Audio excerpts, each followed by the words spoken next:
Good afternoon or good morning, guys, depending on when you are watching this video.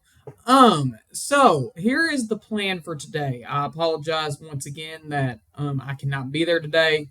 I just had other things, school-related things to attend to, but I promise you I will be here the next month, okay? So just do your work, do what you're supposed to do, like you guys always do, and it will be a awesome day. So I take this video to make it as much like a normal class as humanly possible. Okay, we're going to make this as much like a normal class as humanly possible. So first off, here's what you need to do. Okay, in your Google Classroom, you need to go do bell ringer 12, BR12 in your Google Classroom. And you're asked two questions. One, you are asked, what is manifest destiny? Okay, that was in the Ed puzzle, but if you haven't had a chance to get around to that, guess what? The slides are there for your convenience, and it gives you the definition. Also, it asks you a question about President William McKinley's inaugural address. So that's the speech he gives when he comes into office. That is also in there, and so you're going to read through that inaugural address and try to figure out exactly what he's saying, and that is at the top of your guided notes for today. Okay, after you do that, okay, you will fill in your guided notes. Okay, so my printer at home is out of ink, so I was unable to print out a copy, but I can just show you on the physical copy of the notes. Okay, actually, never mind, I can't do that because I'm only recording this tab. Well, I messed up. But on your notes where it says you're going to take notes through where it says causes and effects of the Spanish-American War. So you're going to take all the notes about Hawaii, okay, and American involvement there, and then stop once you get to where it says causes and effects of the Spanish-American War in 1898. You will use those slides attached in bell ringer 12. So go ahead and proceed with doing that, please. Okay, welcome back. All right, so we're going to go through the bell ringer again. This is just like any other day in room 66, okay, at Trigg County High School, what class is like. So first off, and I'm going to do this, I'm going to ask a question, and you're going to respond, okay? Miss Latham will call on somebody to answer, okay? That's how we're doing this today, and there's about 8 opportunities to respond, okay? So try to keep this as much like normal class as possible. First off, what is manifest destiny? Because when talking about Hawaii, for instance, President William McKinley said that it's manifest destiny that the United States control Hawaii. So what did he mean by that? That's the first question. McKinley meant this, okay? Basically, it's the idea that the United States was destined to expand, that God has given us this right to expand, and that the United States is not going to reach its full potential unless we expand and gain more land. Okay, that is the idea of manifest destiny. Initially, the United States applied this largely to our westward expansion, right? Like as we moved across North America into the West, to justify like forcing natives off their homes and stuff. Well, sorry, but it's our destiny we do this. But then we take this idea and we take it outside into the world, okay, into other parts of the world where it's like it's not just the United States' destiny to expand across North America or our right to expand. It's our right to expand our influence around the world, and that's what we see a lot with imperialism. But speaking about imperialism, President William McKinley spoke on this in his inaugural address in 1897. So remember, the inaugural address, like I said, that's the speech that a president gives as they are coming into office, right? It's the first big speech they give to the American people. And what did he have to say about imperialism? Because that was the second question on your bell ringer. Well, look at this first quote that I gave you, and it's also the top of your guided notes. We have cherished the policy of non-interference with the affairs of foreign governments, meaning governments outside the United States, content or happy to leave undisturbed with them the settlement of their own domestic concerns. Okay, domestic concerns means like problems within a country. So if we talk about domestic issues within the United States, we are talking about problems within the United States. So it says here, we are content to leave undisturbed with them, other countries, the settlement of their own domestic concerns. Here's my question. What is McKinley saying here about how we should be involved with other people and governments? That's my question. essentially McKinley is saying this: we should not be involved with other countries. We should, not stick our nose in other people's business, and we should let other countries solve their own problems. Let the people in those countries decide what is best for them. Ultimately, we did not follow this, but this is what McKinley is saying at the moment. He also says this about so this is part of the idea that we're talking about, but this supports this idea. He says, we want no wars of conquest. Okay, like a conquest means like you take over, right? We must avoid the temptation of territorial aggression. Now, remember, the idea of imperialism is that, you want to gain territory and influence around the world. So based on just these 3 lines right here, what does McKinley seem to be saying about whether or not the U.S. is imperialized? Like, what seems to be his feelings about imperialism for America? He's definitely dead set against it, right? We do not want to take over anybody or imperialize and gain land. We want to avoid these wars of conquest, as he put it. Okay? This is what he says in his inaugural address.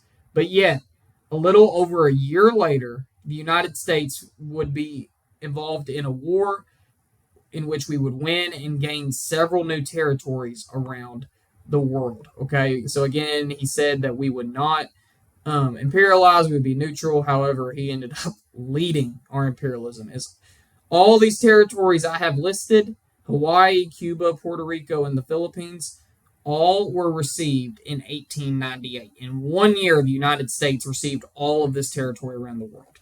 Okay? So, we have a lot to talk about, and that's why I had to tape this in a video. So, these are the slides that you should have taken notes over. Okay? So again, we talk about manifest destiny. McKinley said it's manifest destiny that the U.S. control Hawaii. But we also want Hawaii for a very big war that we're about to fight in against Spain. And that is our focus for today. So let's talk about this real quick. And Miss Latham will pause this here in just a second. But what do you notice about this picture? And I'd like 2 different people to answer for this one. What do you see in this picture? I mean, you look at this, right? You have President William McKinley. Okay, you see this by the name McKinley on his little towel. Okay, hand towel. He's a waiter. And he's taking Uncle Sam's order. And look, which Uncle Sam is used to represent the United States, right? He's a figure used to represent America. And look what he's looking at on the menu, what he's potentially ordering. A Cuba steak, Puerto Rico pig, the Philippine floating islands, and so forth. What do all these places have in common? Well, they are all places that the United States is going to receive as a result of the war with Spain. Now, in class, we were going to do like a brainstorm, but for the sake of time, because I want y'all to get to the GIM kit, I will just tell you, okay? You think about how many different places around the world speak Spanish. That's not a coincidence, okay? That is because at its height, the Spanish had an empire that was spreading around the whole world. They were imperializing before imperialism was cool. Actually, just kidding. Colonization's been a thing for hundreds of years at this point, okay? But think of all the places that speak Spanish, and there are tons around the world, especially in this hemisphere, okay, in North and South America. Okay, you look at this alone, this map alone. Okay, the Spanish had a considerable amount of influence several places in North America, but even in land that would eventually become the United States, like over here in Florida. Florida was a Spanish territory until 1819, when it finally became part of the United States and a treaty signed with the Spanish. All of this land that's characterized as the interior provinces. If you look, this is Mexico, okay? And you get into a lot of these Central American countries, right? You know, like Honduras, Nicaragua, and Panama's down here, okay? So the Spanish have a ton of influence. Other thing I was talking about Mexico. Texas, at one point, used to be controlled by the Spanish before it became Mexican territory, which, if you know anything about history, you'll know the Mexicans fought the Spanish for independence. But all in all, the Spanish-American War was a war that would transform the United States, okay? So as far as our status in the world. Because at this point, before the wars fought, Cuba, Puerto Rico, the Philippines, and Guam, Okay, Philippines and Guam on the other side of the world in the middle of the Pacific Ocean over by Asia, all belong to the Spanish. Okay, and you're like, well, why are we talking about this? Well, by the end of 1898, all these places will become part of the United States. But even way before the Spanish American War, you kind of see the old status of Spain, right? These kind of light, no, this is more of a highlighter green. These light green places, all places that at one point the Spanish controlled. Okay, so the Spanish at one point used to be a world empire, but at this point they are starting to crumble. So we're going to talk about what on earth led us to go to war with Spain. So this is on your notes, kind of like a quick overview. We're going to quickly talk about all of these things because, spoiler alert, okay, on your test here in a few weeks, I will ask you what were some of the causes of the Spanish-American War. Like, what on earth led the United States to declare war on Spain, a country on the other side of the world in Europe? Like, what led to this outbreak of war? And that's what we're going to talk about the next few minutes. Okay, again, this was just too important to just gloss over. Okay, because if you look at anything in the state of Kentucky about like social studies and U.S. history, it says what made the United States a global superpower from 1898 to 1945. 1945 is the end of World War II. 1898 is the Spanish-American War. Okay, so this is a very pivotal time in our history that we need to discuss at length. So why did we go to war with Spain? That's the question. Okay, well, a little bit of background. Okay, first off, Cuba used to be a colony of Spain way back in the day. Okay, so we're talking about in 1492, which, what happened in 1492? Who sailed the ocean blue? And that's Christopher Columbus, right? So as soon as Christopher Columbus and the expedition discovered the New World for Spain, even though people had lived here for hundreds of years, Cuba became a colony of Spain, okay? And it was a very valuable trading spot in North America. However, in the mid-1800s, the Cubans start to rally against the Spanish. They are tired of being ruled by the Spanish, okay? But the Spanish want to quell this. They want to put this rebellion at rest. And unfortunately, they resort to a method that is not very good, okay? Because the Spanish finally send troops to Cuba to try to get things under control, and they force the people living there to live in concentration camps, the Cuban people. And this is what people begin to see in the United States, is many recent Cuban immigrants ask the United States to intervene or to get involved in Cuba. Which, first off, what do you see in these pictures? What do you notice about these pictures? I mean, these Cuban immigrants are very poor off, right? I mean, look, or excuse me, these Cuban prisoners that are being held prisoner by the Spanish. You look, definitely some evidence of malnutrition here, right? Skin and bones from these people. These people just in terrible conditions. The Cuban mother, this face of almost agony, okay, and suffering for what they are going through. So this is a factor that leads some people in the United States wanting us to go to war with Spain is what they are doing to the Cuban people. So this is starting to simmer a little bit, right? The tension is starting to escalate. It's been escalating between Cuba and Spain, but now it's starting to between the United States and Spain. And in early 1898 is really when it hits ahead, okay? Many riots break out in the Cuban capital of Havana, and that led to, again, more tension between the Spaniards and the Cubans. But President McKinley does get involved here, okay? The Cuban immigrants who had moved to the United States had asked the United States to get involved, okay? We do move a battleship. This is our move. We move a battleship. The USS Maine goes to Cuba to protect U.S. citizens and property. We have many American businesses in Cuba at this point, okay? So the Maine is docked in Havana Harbor. And then a couple weeks after the Maine is docked, something happens that is going to lead people to clamor or demand for there to be a declaration of war against the Spanish. And that is the explosion of the USS Maine. Okay? So about 2 weeks after it gets docked, an explosion sinks the Maine and over 200 U.S. soldiers are killed. To this day, we are not sure what probably caused the explosion. Many historians think that it's likely that it was just internal. something just went kerplooey, right? Something internal inside a machine failure, something like that. The ship just imploded. Okay, but we don't really buy that. Instead, Americans think that the Spanish must be involved in this. And McKinley goes to Spain and is like, you must pay for the Maine and for the damage that was caused by this. So the Americans look to the Spanish as the scapegoat here. And again, most likely explanation is the ship just blew up on its own. That, or maybe the Cubans sabotaged it to get involved. That is a very far-reaching conspiracy theory. Most likely explanation is that it simply exploded on its own. Okay. The Delome letter. Okay. The Delome letter was sent from a Spanish ambassador. Okay. And it was intercepted by a yellow journalist. We'll talk about what yellow journalism means here in just a second. But in this letter, the Spanish ambassador, okay, who is supposed to represent the Spanish government, right? Be like a diplomat. He says that President McKinley is weak. He's ineffective. He's unintelligent. Like, he is not a good president. This makes Americans very, very angry.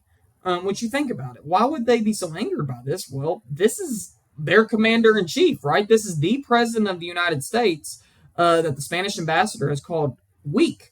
So by extension, if he's calling the president weak, he's calling the United States of America weak as well.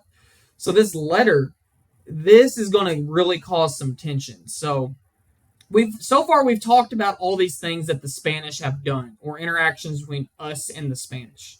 Okay, the Delome letter. Okay, that was on the Spanish. The USS Maine. We think the Spanish might have been involved. Okay, the Spanish putting the Cubans into concentration camps, leading there to be an increase in demand for the U.S. to get involved in Cuba. Okay, all these are things that are related to the Spanish. The next two factors of the war breaking out are related to factors within the United States, domestic factors. Okay, domestic issues, things happening within the country. Okay, so first up, yellow journalism. The journalists of the Spanish-American War played a big role in us eventually declaring war on Spain. It was the first press-driven war in American history. In other words, it was the first war we ever entered that the press really pushed us to enter. So the journalists during this time took these events and they magnified them. These events that were happening between us and the Spanish, whether it was the Cuban concentration camps or the explosion of the USS Maine, they magnified them. In other words, made them bigger than what they actually were. Okay? Exaggerated big time. So the press, okay, is the way they publicize these things, led many Americans to want to go to war with Spain, because based on what they were reading, it sounded like the Spanish were doing these terrible, terrible things to us. Okay, and these war seekers, these people wanting us to go to war with Spain, were known as Jingos. Okay, kind of a weird term, but that's what they were called. Okay, this headline right here, I want you to think about this. How is this an example of yellow journalism? Okay, look at the headlines closely. How are these headlines exaggerated, or how are they magnifying the events? Be ready to answer that in a second. And I also have a surprise for you guys after that. Well, first off, it says destruction of the warship Maine was the work of an enemy. Okay? And Assistant Secretary Roosevelt was convinced the explosion of the warship was not an accident. Now, did we know for sure that the Spanish caused this explosion? No. We did not know whether that was true or not. Okay? So, right here, though, we're saying that Roosevelt was convinced that it was not an accident and that it was the work of an enemy, that the Spanish definitely carried this out. So, again, even just the use of the word enemy, that kind of escalates that perception of the relationship between the United States and Spain. It goes from, us and the Spanish are just, kind of bickering with each other, having some disagreements, to the Spanish are the enemy. Again, we've talked about how words are powerful in connections, right? Like, in how we talk to people. And this is a perfect example of that in interacting with countries, okay? Or just how the press covers interactions between countries. One word, merely using the word enemy, escalates this situation big time. And also, I think this is funny. If you look on the side, they're giving a $50,000 reward for the perpetrator of the main outrage, the person who carried this terrible thing out. Again, we had no idea under the sun who blew up the main, or if anybody even sabotaged the main, but yet we're offering a reward for it. Again, this is yellow journalism. This is meant to make this event seem a lot bigger than what it actually was. Okay? Which, quick surprise for you guys. Wait a sec. Oh. So, if we do videos in the future and I'm at home when I tape this, his name is Cooper. He is a golden retriever pup, and he will be joining these videos. I thought of naming him Teddy after Teddy Roosevelt, but that name, we decided to go with a different name, but Cooper's a really good name. Okay, but you will see him on videos from time to time. So if you needed a little glance at a puppy to brighten your day, there you go. He's fun. He's good. We love him, but he is a puppy. So for those of you who've had puppies, you know what that's like. All right. Anyway, back to this, okay? So the journalists were a big factor, yes. But another thing was, believe it or not, one major push to go to war was that American men had to prove that they were manly, okay? And one of the things that people did was they questioned, is McKinley a man? Is he manly enough? Because look at this quote right here after the Delomé incident, which first off, it says here in this picture, all you need is backbone. This is McKinley. I don't know why it cut off like this, but this is Uncle Sam. What is Uncle Sam giving to McKinley to give him his backbone, to give him a way to stand up to people? What is he shooting down his back or sticking down his back? A rifle. So what does this mean? What's the way that McKinley can show he has backbone or he has the willingness to fight and stand up? Go to war. Okay? So it's talking about people in the United States. This quote in red is talking about how people in the United States responded to the Delomé incident. Remember that letter where this dude from the Spanish government is like, McKinley is weak. And it said, but even as they deplored or hated the insult, McKinley's opponents regarded the president's reluctance or hesitance to fight as evidence that Delomé, remember that's a Spanish guy, Delomé's assessment was not entirely off the mark. If McKinley was unwilling to challenge affronts or insults to himself and the men he represented, then was he not, as charged, weak? So, there's this claim that President McKinley is not manly enough and that, he needs to do something about these events that are happening with the Spanish. Because remember, the journalists at the time are exaggerating this to make this seem like, they're making a mountain out of a molehill, all these events, and all the American public think it's go time. They think it's time to go to war with Spain. But you also have to think, you're like, okay, this seems like a minor event. Like, why would some Americans and some press members saying, McKinley's not a man, or that American men need to prove that they're men and that they're manly men. But, what's the connection here? But think about it. How can domestic factors or domestic issues, if we're talking about that, we're talking about in-country issues or factors influence politicians' decisions about war and, foreign policy. When congressmen are making these decisions, how can domestic factors or how the American people think about things impact their decisions? Answer that question. Well, think about it. How do they get elected? How do they have their job? Excuse me, I gave you all the answer. How do they have their job? They're elected. They depend on the people to put them in their office and re-elect them every single time. So optics are a big thing here, right? Perception is a big thing. How the American people view you is significant, okay? And so that's the connection there. And you're like, okay, what does this have to do with anything? Well, what I'm about to show you is a big factor for why we went to war with Spain. Again, in the late 1800s, men feel the need to prove their manhood and go to war. And this contributes to pressuring President McKinley and Congress to indeed go to war with the Spanish. Okay? And what you got to think, why, is there this sudden push in the late 1800s for men to prove that they're men, that they're manly men? By the way, talking like this makes your throat hurt a lot. But why is there this push?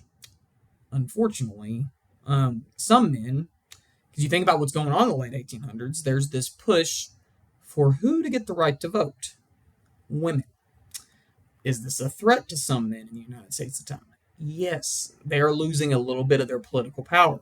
So men want to prove that they're manly and that they have power. They want to go to war and fight the Spanish.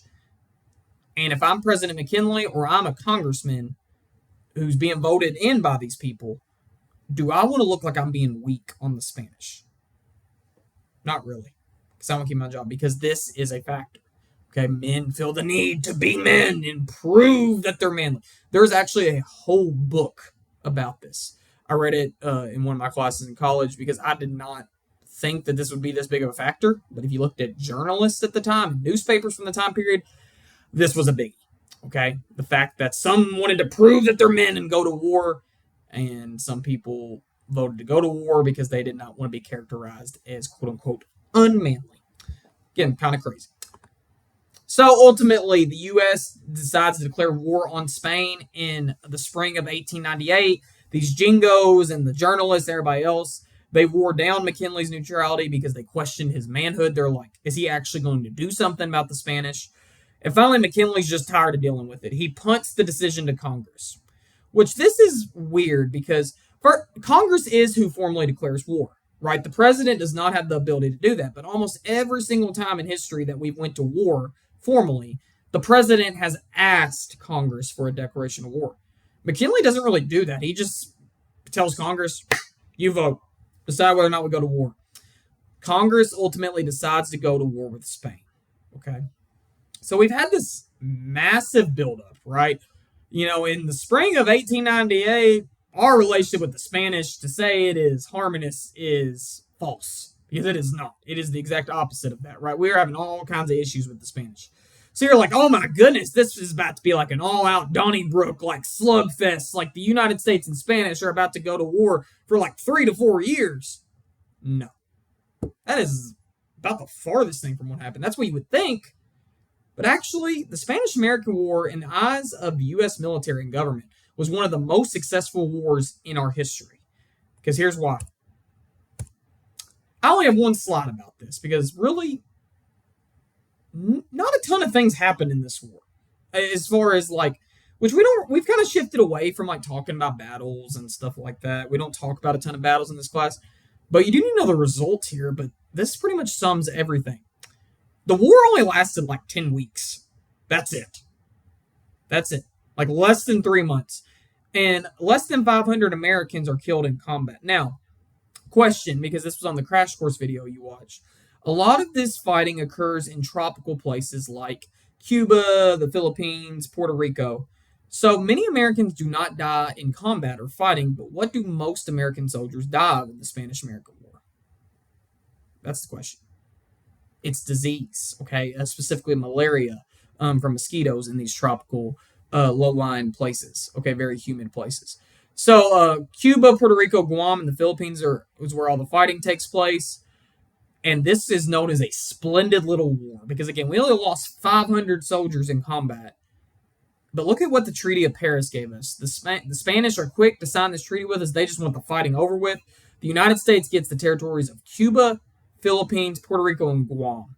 We get territories from all around the world, whether that was the Caribbean or the Pacific Ocean, the Caribbean Sea or the Pacific Ocean. The United States is expanding its empire as a result of this war. And all of these places would be, Puerto Rico and Guam, the United States still controls, right? And that is how we gain control of these islands, okay? Now, actually, we're going to skip that. I'm going to save that for y'all on Thursday. Okay? So that is it as far as the notes. You all have a GIM kit to do that's posted in your Google Classroom. I'm having a competition to see the class that gets the highest score on the GIM kit. Okay? So whoever gets the highest score, there may be a nice little reward in it for you. So, and also it's for a grade. So keep that in mind. If you guys have any questions, just let me know, and I hope you have a great rest of your day.